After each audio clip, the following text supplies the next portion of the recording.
से कुछ पूछने काबिल। हैरान सी की बात जरा आगे की ये दिल, हैरान सी की बात जरा आगे की ये दिल। हैरान सी की बात जरा आगे की ये दिल।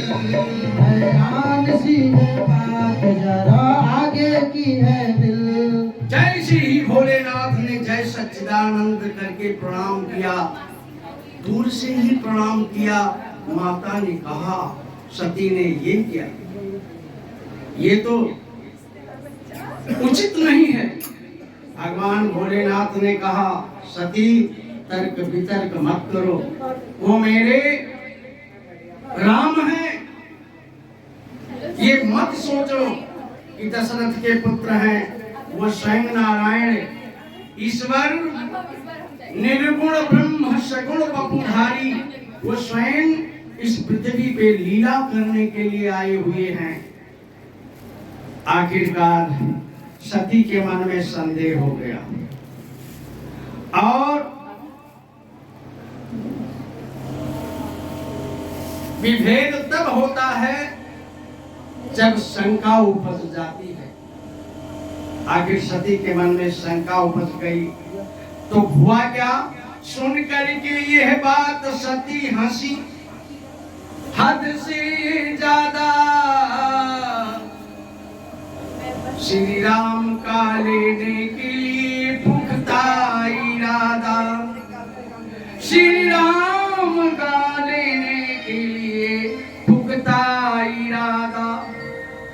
भोलेनाथ के मना करने के बावजूद भी सती जी भगवान राम की परीक्षा लेने के लिए क्या करती हैं कि फौरन सीता का भेष बनाया।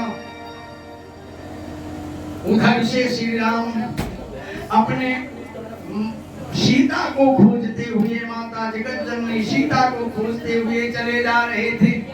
उधर से सती जी सीता का नकली सीता बन करके भगवान राम के आगे आ गई। गौर कीजिएगा, यहीं से विवाह का प्रसंग शुरू होता है।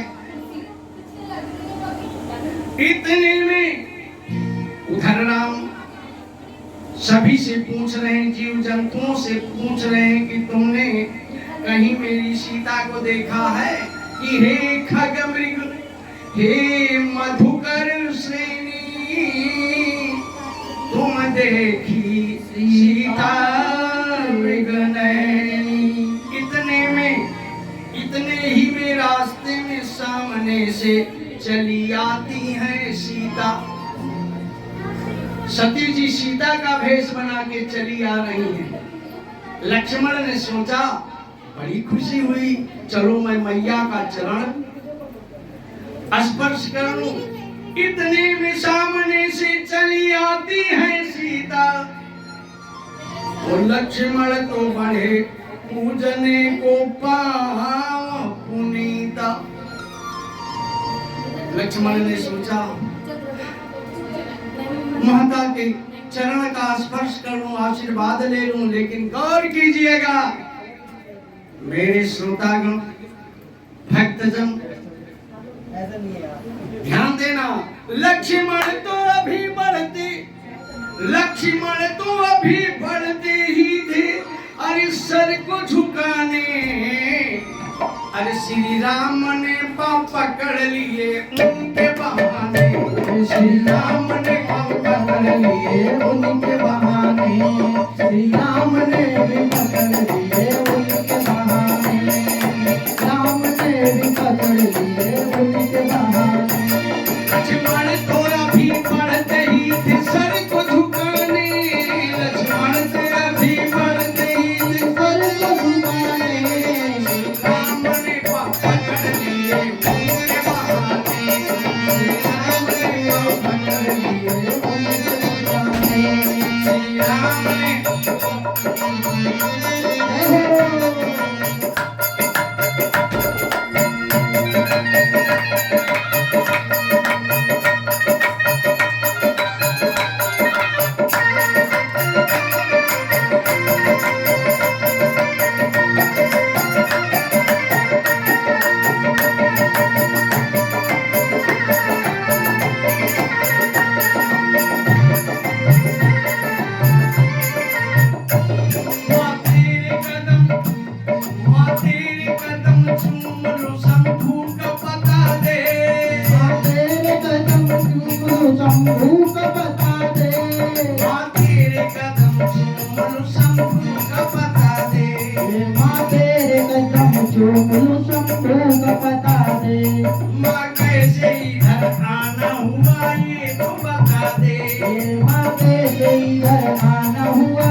दे, माँ कैसे इधर आना हुआ ये तो बता दे। माँ, राम जी ने माँ सती के चरण को पकड़ लिया, कहा माँ मेरे भोलेनाथ को छोड़ के कहाँ चली आई? माँ तेरे कदम चूम लूं, हरि शंभू का पता दे। माँ कैसे इधर आना हुआ ये तो बता दे।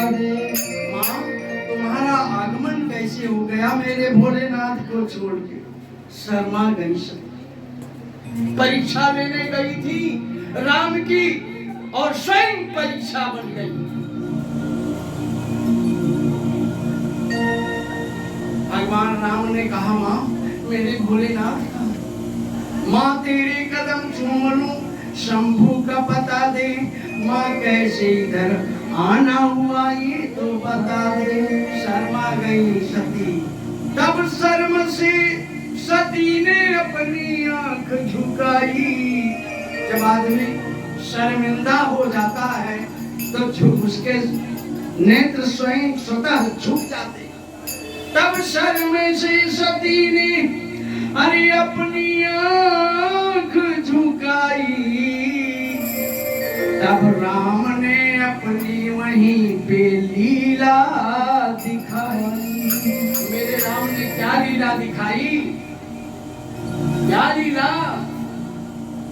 आगे देख रही सती जी तो राम लक्ष्मण सीता, पीछे देख रही है तो सती जी राम लक्ष्मण सीता, बाएं देख रही है सती तो राम लक्ष्मण सीता। सीता के सहित मेरे राघव विचरण कर रहे हैं।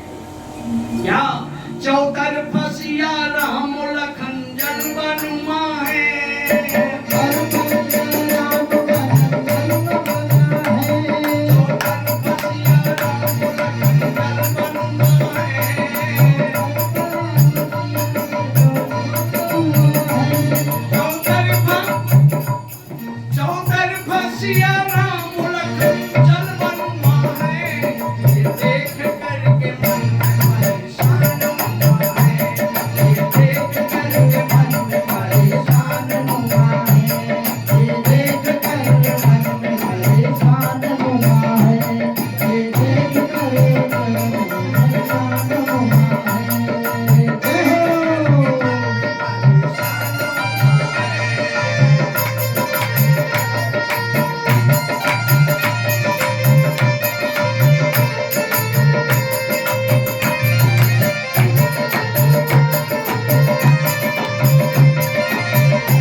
शर्म से संकोच करती हुई माता सती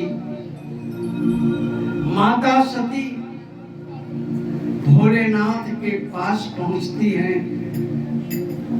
नेत्र झुके हुए हैं, शर्मिंदगी महसूस हो रही है। भोलेनाथ ने कहा क्या हुआ? परीक्षा ले लिया? बोली नहीं नहीं नहीं प्रभु, मैंने कोई परीक्षा नहीं ली। तब भगवान भोलेनाथ ने ध्यान किया, ध्यान करके कहा सती आपने बहुत गलत कर दिया। आपके अंदर जो संशय उपजी थी, जो संदेह तर्क वितर्क था, वो आपके हित में अच्छा नहीं हुआ। आपने माता सीता का रूप धारण किया है सती,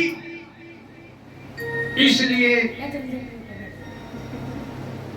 मुझे ये प्रतिज्ञा लेनी पड़ रही है, अपने मन में संकल्प लेना पड़ रहा है। क्या इस जन्म में अब हमारा तुम्हारा मिलन नहीं हो सकेगा, क्योंकि आप मेरी जगत जननी मां सीता का रूप धारण किया है ना, तो मेरी मां जैसी आप। अरे शिव संकल्प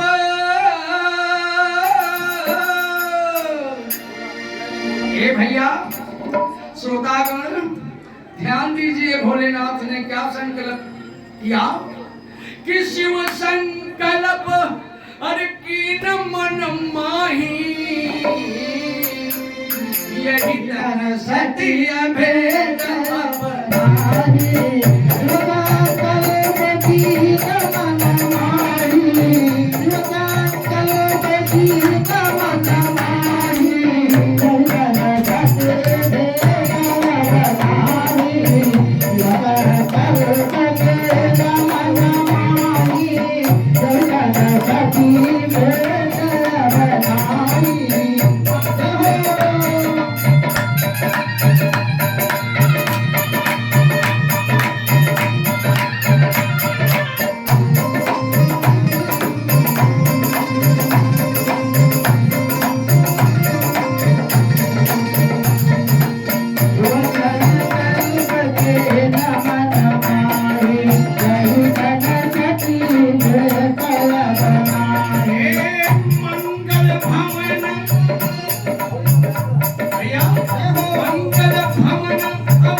आखिरकार भगवान भोलेनाथ ने जैसे ही संकल्प लिया, माता घबरा सी गई, अब क्या करें। चूंकि भगवान भोलेनाथ समाधिस्थ हो गए और इधर आप सब टीवी सीरियल में रामानंद सागर कृत जो रचना रामायण की हुई है उसमें भी देखा है कि माता सती अब दुखित रहने लगी। परिवार में, कुटुंब में ये भोलेनाथ की ये शिक्षा है इस प्रसंग की। पति पत्नी के अंदर यदि तर्क वितर्क और शंका उपजती है तो अत्यंत ही नुकसानदायक होती है। इसलिए पति पत्नी एक दूसरे के पूरक हैं, बहुत अच्छा है। लग रहा है मुझे अपने भाई उमेश जी कश्यप जो आज अपने 50वीं शादी के 25वीं भूल गए, अपनी याद आ जाती है भाई, क्योंकि हम भी अभी अपने 50वें वर्ष सालगिरह पर कुछ ऐसे ही थोड़ा मोड़ा भगवान की आराधना किए थे तो याद आ जाती, क्षमा करना। 25वें वर्षगांठ पर, सालगिरह पर जो है भगवान के भजन कीर्तन अर्चन बंदन जागरण का आयोजन किया है, अपार प्रसन्नता हो रही है। एक और बहुत कुछ तो लोग करते हैं, लेकिन यह कोई सुलझा हुआ व्यक्ति ही, विवेकवान व्यक्ति ही, बुद्धिमान व्यक्ति ही ऐसा करता है। तो आज इस अवसर पर भगवान भोलेनाथ की इस प्रसंग की ये शिक्षा है यदि कभी भी शंका उपजे तो उसका हल निवारण वहीं पे तत्काल कर लो, अदरवाइज इन फ्यूचर वह नुकसानदायक हो। अब इधर राजा दक्ष के यहाँ यज्ञ का आयोजन हो रहा था। सभी देवी देवता अपने अपने विमानों से जा रहे थे। तो माता सती ने भोलेनाथ से कहा कि प्रभु ये सब कैसे विमान जा रहे हैं? भोलेनाथ ने कहा, हे पार्वती, हे सती, अभी पार्वती नहीं हुई है। हे सती, ये तुम्हारे पिता दक्ष के यहाँ बहुत बड़ा यज्ञ हो रहा है, वहीं पे सब जा रही। माता सती ने कहा, क्या आप आमंत्रित नहीं हैं? भोलेनाथ ने कहा, नहीं।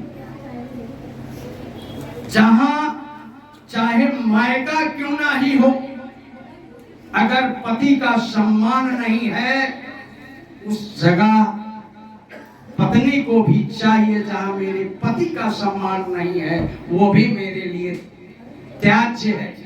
लेकिन सती ऐसा नहीं कर सकी।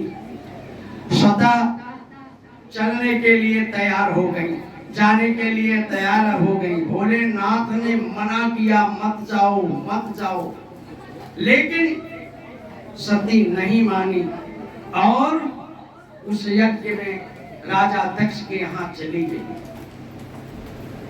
वहां पे और बहनें जो थी, इनकी हंसी कर रही थी। केवल माँ का प्यार, माँ माँ होती है। माँ का बेटी और बेटों से कितना प्रेम होता है, ये माताएं ही जानती हैं। माँ अपने आप को नहीं रोक सकी। माँ ने तो प्रेम का इजहार किया, लेकिन सती वहां पे हंसी की पात्र बन गई, अपमानित सा महसूस हुआ। और फिर अपने सभी देवी देवताओं का स्थान सजाया हुआ था, भोलेनाथ का कोई वहां पे आसन नहीं था। ऐसा देख करके मन में बहुत कुंठित हुई और अग्नि ज्वाला प्रकट हुई। उसमें सती अपने आप को आत्मसात कर दिया अग्नि में। ऐसा जब हमारे भगवान भोलेनाथ ने सुना, पति पत्नी में कितना प्रेम हो, ये मेरे राम से पूछो, ये मेरे भोलेनाथ स्वयं ये प्रेरणा दे रहे हैं। अपने सती के मरण का हाल सुन के मेरे भोलेनाथ पागल से हो गए और दक्ष का यज्ञ विध्वंस कर दिया, दक्ष का सिर काट दिया। तरह तरह का उत्पात हुआ। आखिरकार भोलेनाथ माता सती के शरीर को लेकर के अर्ध पागल से विचरण करने लगे। लेकिन भगवान विष्णु ने देखा ये तो अनर्थ हो रहा है, अपने चक्र सुदर्शन से मां के अंगों को विच्छेदन कर दिया, काट दिया। जहां जहां पे आज मां का अंग गिरा है, सती का अंग गिरा है, वही सिद्धपीठ माता का स्थान बन चुका है। चाहे नैना देवी में आंख गिरी, इसी तरह से जितने भी मां के 52 सिद्धपीठ हैं, सब माता के अंगों से ही वो सिद्धपीठ बने हैं। जहां पे भक्त लोग जाते हैं, उनकी मनोकामना पूरी होती है। अब वही सती पुनर्जन्म होता है। और मजहब में और धर्मों में ये लोग कहते हैं कि पुनर्जन्म नहीं होता, लेकिन हम सनातन धर्मी पुनर्जन्म को मानते हैं। इसके गवाही स्वयं भोलेनाथ जी है ना। स्वयं हमारे लक्ष्मी नारायण है, सीताराम है, राधे श्याम है, बद्री नारायण है। बड़ी लंबी कथा है, कहाँ तक सुनाऊं, लेकिन फिर भी संक्षेप में ये प्रेरणादायक है कि जन्म जन्मांतर होता है, पुनर्जन्म होता है। अब अगले जन्म में वही सती हिमांचल के यहाँ जन्म लेती है, नामकरण रखा जाता है पार्वती। नामकरण हुआ, पार्वती रखा गया। खेलते कूदते बचपना मायके में तो वही अपना समय बीतता गया, समय जाते देर नहीं हुई। एक दिन नारद जी विचरण करते हुए आए। नारद जी ने कहा इस कन्या का विवाह जो है वो स्वयं भोलेनाथ से होगा। और भोलेनाथ ऐसा सुन करके, लेकिन इनको तपस्या करना पड़ेगा। माता पार्वती तपस्या करने लगी भोलेनाथ को प्राप्त करने के लिए। कहा गया है जो हम आप बेलपत्र भगवान भोलेनाथ को चढ़ाते हैं, वही बेलपत्र खा करके माता पार्वती तपस्या करने लगी। और करते करते करते करते आखिर वो दिन आ गया जब स्वयं भोलेनाथ की कृपा हुई इन पर, और भगवान भोलेनाथ ने अपने अर्धांगिनी के रूप में स्वीकार किया। कैसे लिखा गया है?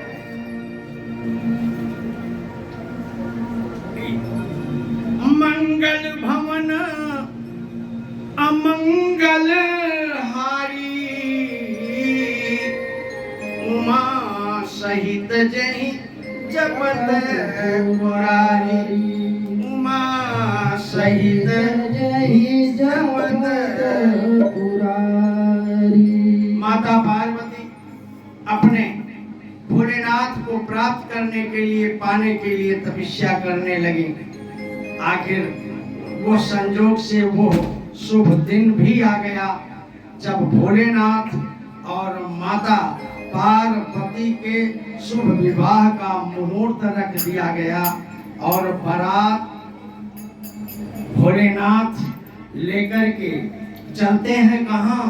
राजा हिमांचल के द्वारे। कवि ने लिखा है, हम अयोध्या से बिलोंग करते हैं, अयोध्या के रहने वाले। वहां के कवि ने लिखा है क्या? आज जो शादी, भैया माताओं बहनों, आज जो शादी अरे महादेव ने रचाई है। आज जो शादी महादेव ने रचाई है, घर हिमांचल के बजे ढोल शहनाई है। घर हिमाचल के बजे ढोल शहनाई है। हिमाचल के बजे ढोल शहनाई है। हिमाचल के बजे ढोल शहनाई है।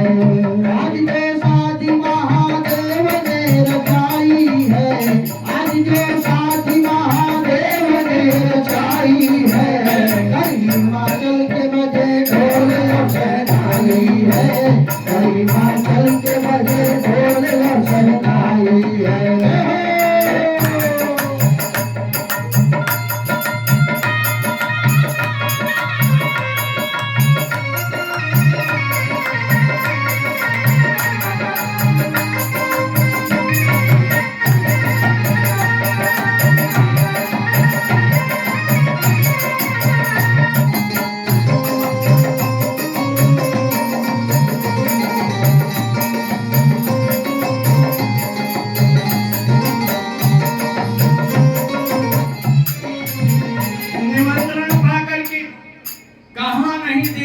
भेजा गया निमंत्रण सभी को।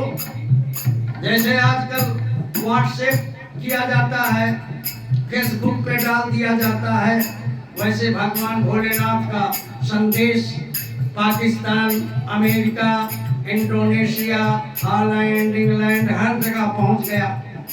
जितने भी भूत पिशाच जहां जहां से थे, भूतों के राजा भोलेनाथ ही हैं। भूत सूक्ष्म शक्तियां हैं, देवी देवता भी सूक्ष्म रूप में है, लेकिन ये स्वयं सर्वत्र व्याप्त निराकार पार ब्रह्म परमेश्वर भोलेनाथ हैं। माता पार्वती के साथ भोलेनाथ के चरणों में कोटि कोटि नमन कि हे भोलेनाथ, आपने कैसे निमंत्रण भेज दिया ऑल ओवर वर्ल्ड इनका मैसेज पहुंच गया। तो क्या हुआ, न्योता पाके के लक्ष्मी हम कुबेर चले, न्योता पाके लक्ष्मी हम कुबेर चले, न्योता पाके लक्ष्मी हम कुबेर चले। कोई पैदल और कोई चढ़ के गरुड़ शेर चले, कोई पैदल और कोई गरुड़ शेर चले, कोई पैदल और कोई चढ़ के गरुड़ शेर चले, कोई पैदल और कोई चढ़ के गरुड़ शेर चले। न्योता पा करके अरे लक्ष्मी यम कुबेर चले। भैया कोई पैदल तो कोई चढ़ के गरुड़ शेर चले, कोई पैदल तो कोई चढ़ के गरुड़ शेर चले, कोई पैदल और कोई चढ़ के गरुड़ शेर चले। न्योता पाकर लक्ष्मी हम कुबेर चले, कोई पैदल और कोई चढ़ के गरुड़ शेर चले, कोई पैदल और कोई चढ़ के गरुड़ शेर चले, कोई पैदल या कोई चढ़ के गरुड़ शेर चले, कोई पैदल और कोई चढ़ के गरुड़ शेर चले। भैया इंद्र देवता, इंद्र भी न्योता करने। भैया ब्रह्मा विष्णु जब शंकर के द्वारे आए, ब्रह्मा भी आए, विष्णु भी आए, लक्ष्मी के साथ विष्णु, लेकिन सबकी टोली दूर दूर थी।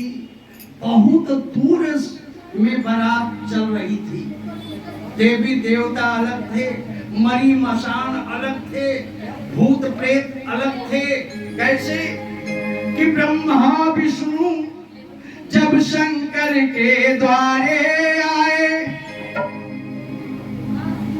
त्रिदेवों में एक देव तो भोलेनाथ हैं, ब्रह्मा विष्णु बचे थे, वो भी अपनी टोली साज कर विमानों से आ रहे हैं कि ब्रह्मा विष्णु जब शंकर के द्वारे आए। भैया इंद्र भी न्योता करने इंद्रलोक से आए, इंद्र भी न्योता करने इंद्रलोक से आए, इंद्र भी न्योता करने इंद्रलोक से आए, इंद्र भी न्योता करने इंद्रलोक से आए। ब्रह्मा विष्णु शंकर के द्वारे आए, ब्रह्मा विष्णु शंकर के द्वारे आए, इंद्र भी न्योता करने इंद्रलोक से आए, इंद्र भी न्योता करने इंद्रलोक से आए, न्योता करने इंद्रलोक से आए, इंद्र भी न्योता करने इंद्रलोक से आए। आगे न्योते में कौन नहीं थे? सृष्टि के जितने सूक्ष्म से सूक्ष्म लोग थे, जीवात्माएं थी, प्रेत के रूप में थी, वह भी हमारे भोलेनाथ के दरबार में विवाह में सम्मिलित हुई। न्योते में देवी देवता 37 कोट देवी देवता कहा गया ना, कि न्योते में देवी देवता और मरी मसान भी थे, मरी मसान भी थे। चांद सूरज शुक्र शनिश्चर दो नौजवान सूक्ष्म रूप में शरीर धारण करके निर्गुण ब्रह्म सगुण बपुधारी, वही अनेक रूप भगवान निराकार का है, वही सगुण रूप में भगवान भोलेनाथ के बारात में पहुंचे हैं। अरे भूत प्रेत सब अरे अपनी पसरिया डाले, भूत प्रेत सब अरे अपनी पसरिया डाले, संग चुड़ैल को लिए पहुंच गए शिव द्वारे, संग चुड़ैल को लिए पहुंचे हैं शिव द्वारे, संग चुड़ैल को लिए पहुंचे हैं शिव द्वारे, संग चुड़ैल को लिए पहुंचे हैं शिव द्वारे, संग चुड़ैल को लिए पहुंच गए शिव द्वारे, संग चुड़ैल को लिए पहुंच गए शिव द्वारे, संग चुड़ैल को लिए पहुंचे हैं शिव द्वारे, संग चुड़ैल को लिए पहुंचे हैं शिव द्वारे।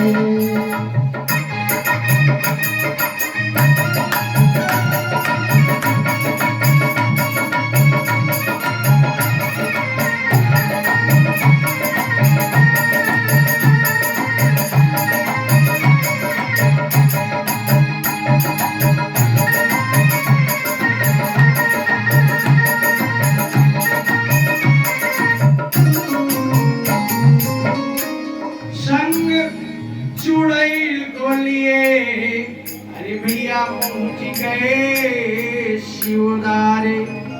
गजब दृश्य था, गजब की बारात, जस दुल्हन जस दुल्हा तस बनी बराता। भोलेनाथ अजीब सा रूप बनाए हैं और ठीक बारात भी वैसे बनी है। कैसे? आगे से कोढ़ी चले। उन्हीं भूत प्रेतों में जिनके पूर्व जन्म का कर्म खराब था वो कोढ़ी के रूप में थे, कैसे वो भी बारात में सम्मिलित हुए हैं। कैसे? कवि ने लिखा है, आगे से कोढ़ी चले हाथ पैर रगड़त के, हाथ पैर रगड़त के, उनके पीछे से जीव जंतु भी उनके बारात में हैं। सियार समझते होंगे, नहीं समझते होंगे तो गीदड़ से, गीदड़ की जो पत्नी होती मादा, उसके लिए कवि ने लिखा है, आगे से कोढ़ी चले हाथ गोड़ रगड़त के, आज उसके पीछे से सियारिन चली रगड़त के, उसके पीछे सियारिन चली है रगड़त के, उसके पीछे सियारिन चली है रगड़त के, उसके पीछे सियारिन चली है रगड़त के। आगे से कोढ़ी चले, आगे ये कोढ़ी चले हाथ गोड़ रगड़त के, आगे कोढ़ी चले हाथ पैर रगड़त के, आगे में कोढ़ी चले हाथ पैर रगड़त के, पीछे चली है फकरत के, पाछे सियारिन चली है फकरत के, उनके पीछे सियारिन चली है फकरत के, उनके पीछे सियारिन चली है फकरत के। आज शादी होती है, इतना बैंड बाजा साज बाज, कोई फौज मिलिट्री वाला बैंड मंगा लेते हैं, कोई ब्रास बैंड मंगा लेते हैं। यहाँ तो दिल्ली में वो ढोलक बहुत चलती है, ढोलक वाला बाजा। लेकिन भोलेनाथ की बारात में कौन बाजा था जो हम आप घरों में उपयोग करते हैं? सूप, जो छाछ कहते हैं कहीं कहीं, सूप सूप जिससे वो धान गेहूं चावल गेहूं साफ किया जाता है, उसका बाजा कोई बजा रहा है, कोई चलनी बजा रहा है, कोई थाली बजा रहा है। धन्य हो भोलेनाथ की बारात, धन्य हो बाबा भोलेनाथ। सूप और चलनी का लगे, सूप और चलनी के लगे, देखो फटाफट बाजा। उसमें ताल कौन मिला रहे हैं? ताल जैसे हमारे अलगन का ढोलक का ताल है ना, ऐसे कौन देवता ताल मिला रहे हैं। सूप चलनी का भजन लगे फटाफट बाजा, ताल में ताल मिलावटी लगे राजा, ताल में ताल मिलावटी लगे इंद्र राजा, ताल में ताल मिलाने लगे इंद्र राजा, ताल में ताल मिलाने लगे इंद्र राजा। सूप चलनी के बजैला के फटाफट बाजा, सूप चलनी के बजैला के फटाफट बाजा, ताल में ताल मिलावटी लगे इंद्र राजा, ताल में ताल मिलावट लगे इंद्र राजा, ताल में ताल मिलावट लगे इंद्र राजा, ताल में ताल मिलावट लगे इंद्र राजा।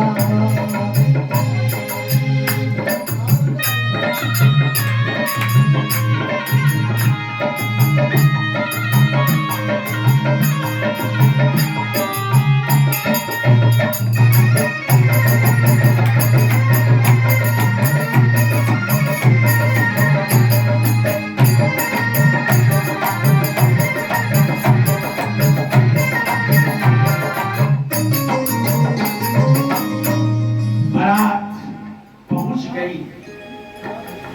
अगवानी के लिए कुछ प्रजा होते हैं, नाई होते हैं, और मालकिन स्वयं मैना महतारी, चूंकि बेटी पार्वती उनकी थी, उनके अंदर में अत्यंत उल्लास होता था।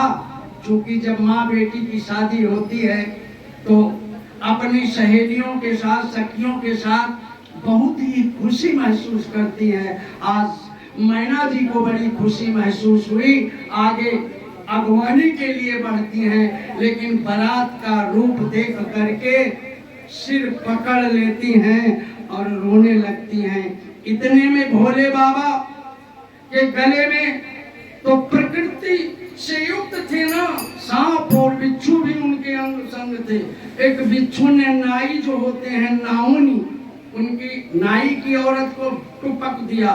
बिच्छू का दर्द बड़ा भयंकर होता है, हमें तो मारा है, भगवान ना करे कि आप सबको बिच्छू किसी को मारे। हम किसान आदमी हैं, खेत खलिहान में अमूमन बिच्छू कभी कभी मिल जाते हैं, मार देते हैं, बड़ा सहनीय दर्द होता है। ओहो, ऐसे ही बिच्छू मार दिया उसको, एक नहीं दो जगह। अरे वो चिल्लाई बड़े जोर से, हाय बप्पा मैं तो मर गई। रंग में भंग पड़ गया। मैना अपना सिर पीट के रोने लगी कि क्या सोचा था अपने बेटे के विवाह के लिए, और भी विधाता आपने क्या कर दिया। ये आज भगवान भोलेनाथ की लीला थी, और पार्वती के रूप में उन्होंने तपस्या किया था। ये लीला दिखा रही, सबकी लीला होती। रामलीला भी देखो ना, दिल्ली में होने जा रही है लीला में, लेकिन अगर खंडन हो जाता तो लीला बेकार हो जाती। रामलीला हो रही थी, हनुमान जी का जो रोल करने वाले थे वो बीमार पड़ गए, तो संस्थापक जो थे रामलीला कमेटी के, वो खोज रहे हैं कि कोई हनुमान मिल जाए। तो एक सामने मंदिर के पास एक हलवाई मोटा तगड़ा बैठा था, उसको पकड़ के लाए, बोले हनुमान का रोल ये करेगा। लेकिन उसको समझा दिया कि केवल दो बात कहनी है। धनी राम नाम था उसका, उससे कहा धनी राम आपको दो बात कहनी है, आपको हनुमान का रोल अदा करना है, 500 रुपए मिलेंगे। और वो 200 रुपया कमा लेता था। उसने कहा ठीक है। उसको वही सिंदूर तेल वगैरह लगा के हनुमान जी बनाया गया। लेकिन जब रावण के पास पहुंचा तो रावण कौन बना था? उस क्षेत्र का सबसे बड़ा गुंडा बदमाश, जिससे लोग परेशान होते थे। तो धनी राम हलवाई जब बन के उस रावण के पास पहुंचे तो रावण ने जब गरज के पूछा, संस्थापक ने इसे बताया था कि कहना मैं राम दूत हनुमान हूं और माता सीता की खोज में आया हूं। तो बदमाश वो था ही रावण, और मोहल्ले का भी बदमाश। जब उसने पैर पटक के बड़ी जोर से पूछा तू कौन है, तो धनी राम हलवाई ने कहा मैं धनी राम हलवाई हूं। लीला खत्म हो गई, लीला टूट गई। इसलिए लीला टूटे ना, भगवान ने क्या खेल खेला। अब मैना जिनकी बेटी पार्वती थी, सिर पकड़ के रोने लगी, हाय विधाता, ये मेरी बेटी की किस्मत में, भाग्य में क्या लिख दिया है। ऐसे पति की तो उम्मीद ही नहीं करती थी। रोने लगी। अवध की भाषा में है, मैना रो रही कि मैना रोई रोई, मैना रानी रोई रोई करती रुदनमा, नयनवा से आंसू गिरे। मैना रोई रोई करती रुदनमा, नयनवा से आंसू गिरे। मैना रोई रोई करती रुदनमा, नयनवा से आंसू गिरे। मैना रोई रोई करती रुदनमा, नयनवा से आंसू गिरे। मैना रोई रोई करती रुदनमा, नयनवा से आंसू गिरे। नयनवा से आंसू ढरके, नयनवा से आंसू ढरके। मैना रोई रोई करती रुदनमा, नयनवा से आंसू गिरे। मैना रोई रोई करती रुदनमा, नयनवा से आंसू गिरे।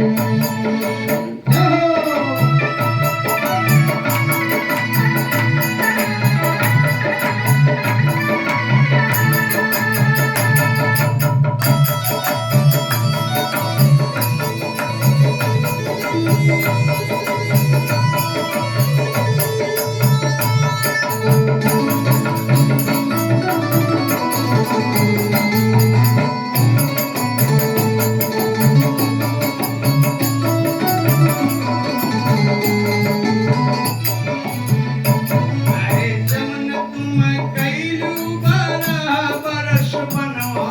तपस्या किया था माता पार्वती ने 12 वर्ष, और 12 वर्ष में क्या खाया था उस तपस्या के दौरान?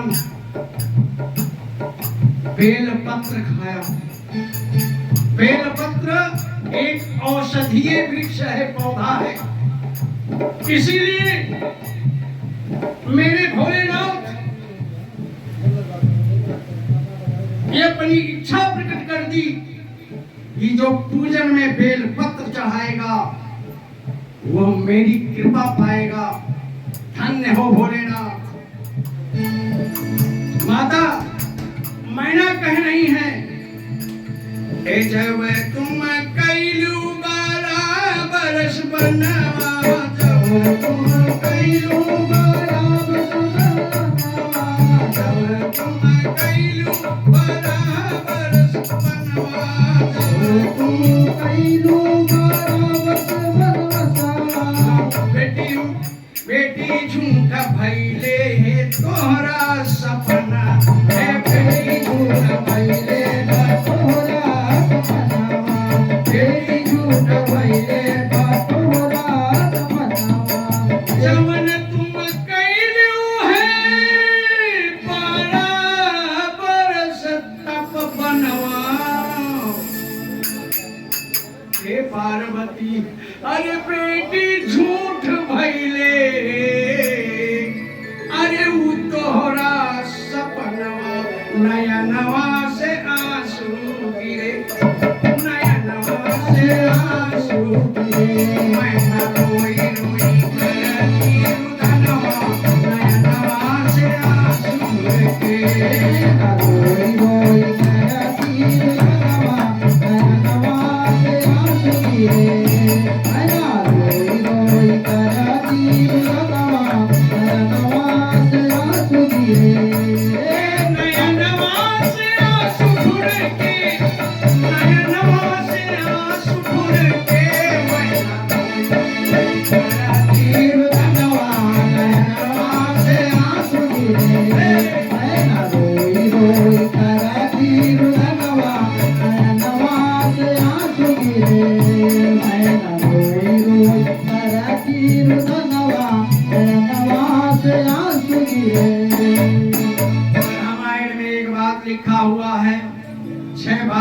विधाता के पास है। हानि लाभ जीवन मरण, जस अप जस विधि हाथ। परिस्थितियों से समझौता करना ही पड़ता है। राजा हिमवान ने परिस्थितियों से समझौता किया और ऋषि गौतम को बुला करके